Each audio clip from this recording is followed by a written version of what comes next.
2020-21 का farmer protest याद है? हाँ, वही जो 3 एग्रीकल्चर लॉज के खिलाफ हुआ था। पर क्या आपको पता है कि इससे ठीक 113 साल पहले पंजाब के किसानों ने ब्रिटिश सरकार के खिलाफ भी एक फार्मर प्रोटेस्ट किया था और जिसे लीड किया था सरदार भगत सिंह के चाचा सरदार अजीत सिंह जी ने। तो हुआ यूं कि ब्रिटिश सरकार ने पंजाब में जहां पर भी बंजर जमीन थी वहां पे नहरें बनाई और उन पर बसाए किसान।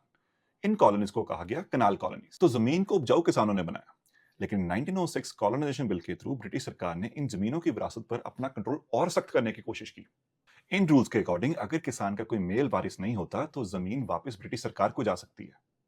जरा सोचिए, जमीन को बंजर से उपजाऊ किसान ने बनाया, उस पर पीढ़ियों तक उसका परिवार मेहनत करता रहा और अंत में इस जमीन का फैसला अंग्रेज करें।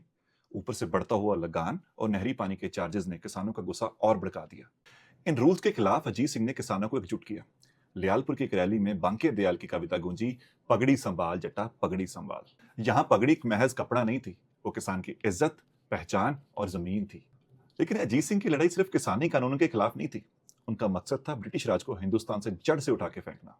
उनकी आवाज से ब्रिटिश सरकार इतना घबरा गई कि उनको बिना किसी रेगुलर ट्रायल के बर्मा भेज दिया गया। कुछ महीनों बाद वो रिहा हुए, लेकिन उनकी लड़ाई वहां रुकी नहीं। 1909 में अजीत सिंह जी को हिंदुस्तान छोड़ना पड़ा और वो 38 साल हिंदुस्तान से बाहर रह के आजादी की लड़ाई लड़ते रहे। और इसी दौरान उनका छोटा सा भतीजा भगत सिंह महान क्रांतिकारी बना और वो देश के लिए फांसी चढ़ गए। चाचा और भतीजा फिर कभी नहीं मिल पाए। मार्च 1947 में अजीत सिंह जी वतन लौट आए। ब्रिटिश राज जा रहा था, लेकिन उनका हिंदुस्तान मजहब के नाम पर बांटा जा रहा था। उन्होंने पार्टीशन का विरोध किया, क्योंकि शायद ये जमीन का नहीं, उनकी पूरी जिंदगी का बंटवारा था। और फिर आई 15 अगस्त 1947 की सुबह। हिंदुस्तान आजाद हुआ और इसी सुबह डलहौजी में अजीत सिंह जी इस दुनिया को अलविदा कह गए।